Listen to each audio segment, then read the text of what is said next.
Selamat siang Bu Linda. Siang. Assalamualaikum warahmatullahi wabarakatuh. Waalaikumsalam warahmatullahi wabarakatuh. Baik Bu Linda, sebelum kita melakukan observasi di kelas, maka saya akan mengajak Bu Linda untuk melakukan percakapan praobservasi. Lembar catatannya sudah ada di tangan kita masing-masing. Ada beberapa hal yang ingin saya tanyakan. Yang pertama adalah nanti waktu pembelajaran di kelas, tujuan pembelajaran yang ingin dicapai oleh Bu Linda apa?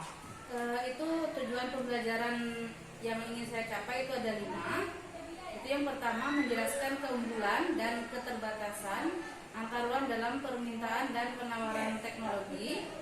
Yang kedua, menjelaskan pengertian pelaku ekonomi.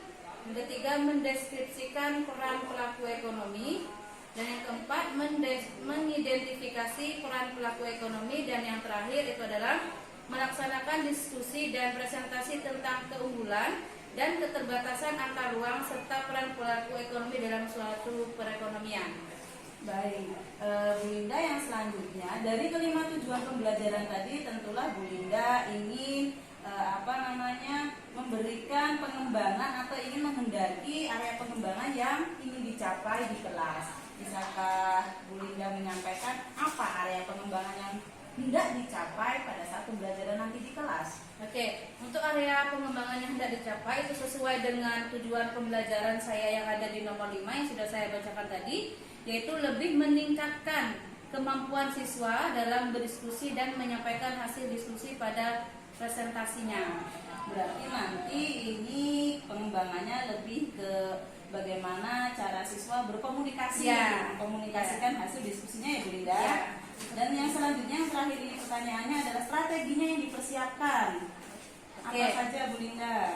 Di sini karena saya pengen menggunakan strategi yang berbeda, di sini saya pengen mendesain pembelajaran di kelas dengan metode yang variatif. Kita akan bertemu lagi nanti di kelas ya Bu Linda. Ya. Terima kasih. Assalamualaikum. Waalaikumsalam warahmatullahi wabarakatuh.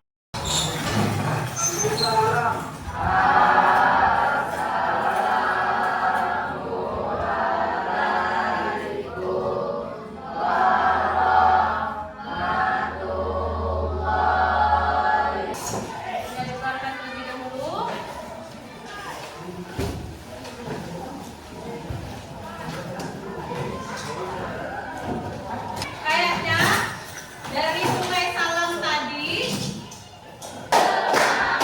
Dapu 4 konsentrasi Dapu 5.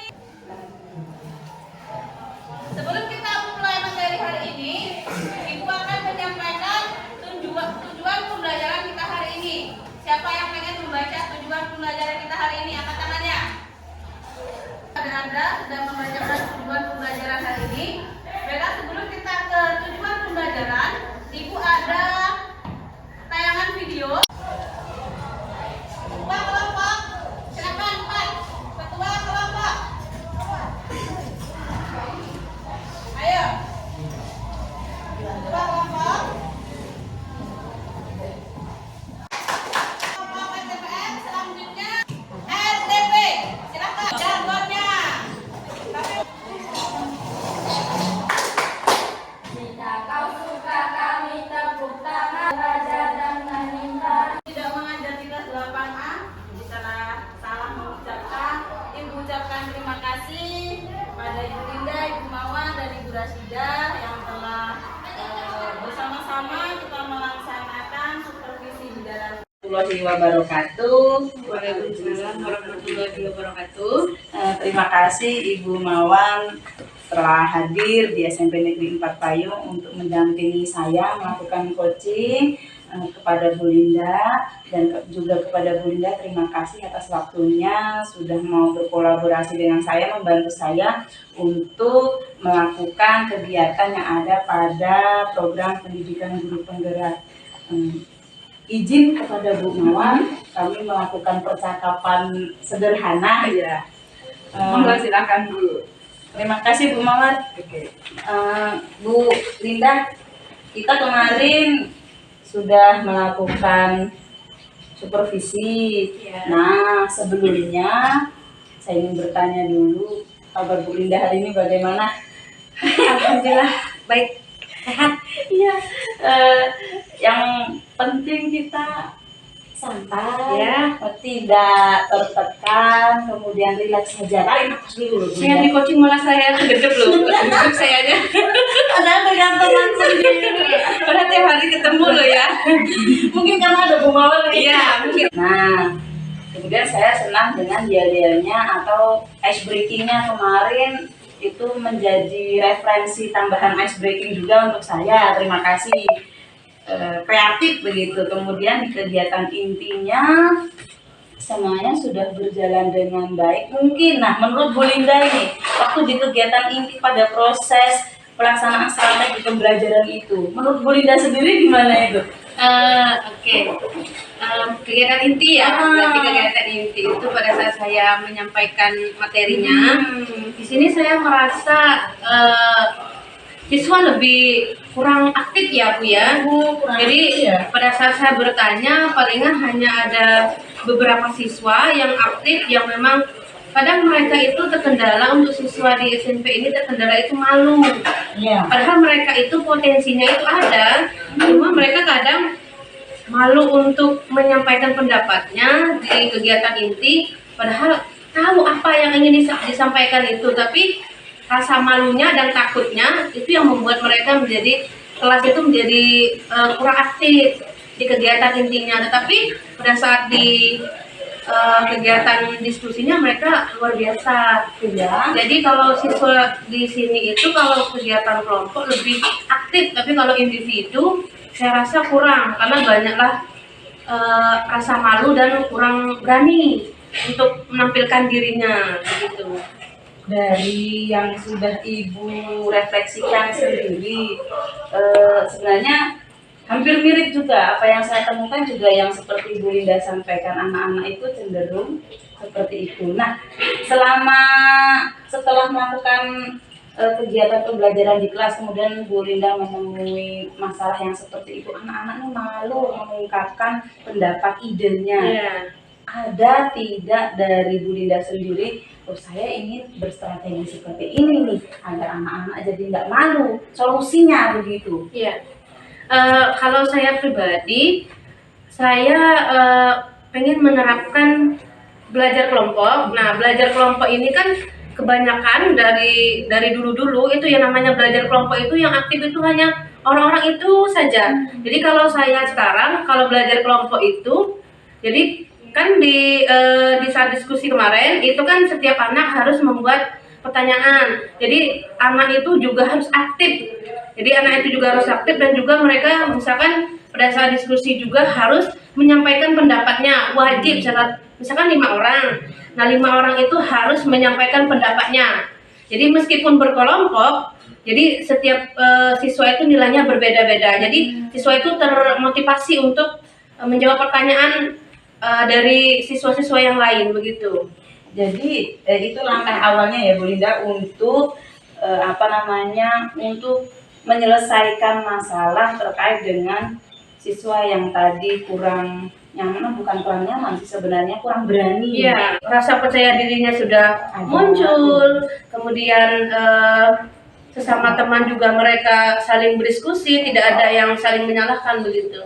Berarti ini adalah salah satu strategi yang ampuh seperti itu untuk mengatasi masalah yang Ibu temukan di kelas terkait dengan tadi area pengembangan. Itu kan tadi salah satunya dengan meningkatkan diskusi dan ternyata dengan proses tahapan ini diskusi anak-anak menjadi lancar.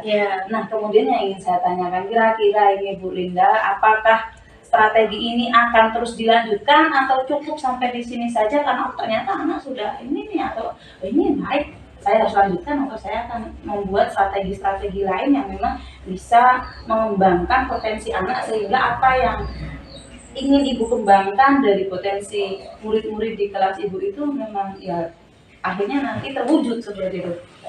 Tidak, saya tidak akan berhenti, saya akan tetap melanjutkan strategi pembelajaran ini karena memang anak-anak itu kalau metode ceramah itu, apalagi materi saya ya, materi IPS itu bagi anak-anak itu adalah pelajaran yang membosankan, Bu, sangat membosankan. Ya membaca gitu kan nggak mungkin. Jadi saya tuh mikir apa yang harus saya lakukan, apa yang membuat siswa itu bisa aktif, apa yang membuat siswa itu. Jadi caranya saya cari di YouTube apa sih yang bisa membuat pelajar IPS itu menyenangkan. Ternyata saya menemukan salah satunya yaitu metode snowball throwing ini. Jadi sangat, apalagi anak-anak di sini kalau belajarnya diselingi dengan permainan, mereka akan sangat luar biasa antusiasnya. Bahkan tertawa, mereka tidak merasa beban. Bahkan saya pernah mengalami perasaan saya dan siswa pun, Bu, kok ini baru masuk loh, kok sudah keluar saja ibunya. Tidak terasa ya. Iya. Tidak, 2 jam pelajaran itu nggak akan terasa. Jadi saya tidak akan berhenti dengan metode ini, bahkan saya akan lebih mencari lagi metode-metode yang lain. Karena dengan Nah, Bu Linda, sebenarnya tanpa disadari yang ibu lakukan itu, ibulah yang menemukan permasalahan, ibulah yang mencari solusi, ibulah yang menemukan solusi, ibulah yang mempraktekkan, ibulah yang melihat progresnya. Bagaimana perasaan ibu? Sangat luar biasa. Dengan progres yang itu saya merasa, oh, saya sebagai guru, saya bisa loh membuat anak saya itu tidak, kadang siswa itu kan berbicara dengan bahkan bukan guru lain, mungkin dengan siswa yang lain, ibu-ibu ini ngajarnya membosankan, ibu ini ngajarnya begini. Nah, bahkan saya pernah mendengar di kelas 8A itu, saya bertanya, ibu tuh ngajarnya gimana, membosankan? Enggak, Bu, ibu tuh mengasihkan. Progresnya luar biasa. Bahkan saya sudah ngomong sama beliau, progresnya luar biasa. Mereka tidak mau nilainya tertinggal 1. Pasti mereka heboh sendiri. Itu memang sesuatu hal yang luar biasa. Sebenarnya saya lebih banyak belajar tentang strategi pembelajaran dan strategi mengatasi murid di kelas itu dengan Bu Linda, dengan teman-teman yang lain. Apa yang sebenarnya apa yang mereka sampaikan, kendala, masalah di dalam kelas, minta pendapat, itu sebenarnya sesuatu hal pembelajaran. Saya, oh ternyata seperti ini, jadi saya tahu tanpa saya menemui, oh berarti permasalahan seperti ini, solusinya seperti ini. Dan teman-teman sebenarnya dari obrolan, diskusi ringan di kantor itu sebenarnya mereka satu sama lain itu saling melengkapi. Ada yang bermasalah, ada yang ngasih ide. Saling curhat.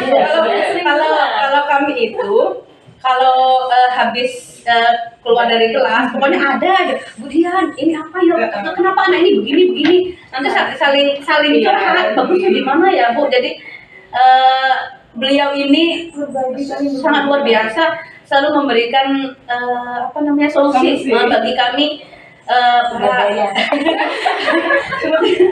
Solusi bagi kami para junior ini yang masih banyak sekali, luar biasa Bu, beliau ini memberikan solusi bagi kami. Pokoknya setiap kami curhat, beliau ya sudah begini bagusnya. Jadi pokoknya setiap apa yang kami butuhkan beliau ada. Berarti gimana? Seperti itu baru. Ya, demikian Bu Linda. Semoga harapan kita semua, apa yang sudah Bu Linda sampaikan menjadi pembelajaran juga untuk saya, juga menjadi refleksi untuk Bu Linda untuk kedepannya kita sama-sama.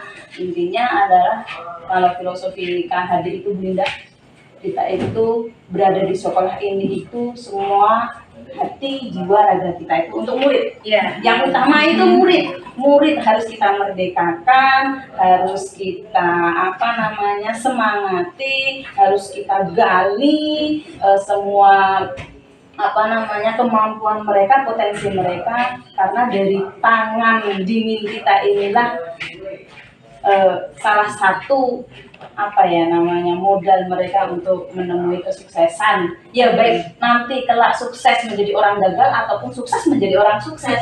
Harapannya sukses menjadi orang sukses. Karena guru itu berarti kalau siswanya sudah menjadi orang sukses ya. Terima kasih ya Bu Linda. Bu Linda ternyata sudah bisa menemukan sendiri solusi atas apa masalah yang Bu Linda temui, dan tanpa sadar mungkin Bu Linda temui sendiri tanpa harus mencari jawaban dengan orang lain. Jadi guru kejar siswa di siswa. Ya, terima kasih atas pertemuan kali ini. Pasti bermanfaat untuk kita semua. Mohon maaf atas segala kesalahan. Kita akhiri. Wassalamualaikum warahmatullahi wabarakatuh. Waalaikumsalam warahmatullahi wabarakatuh.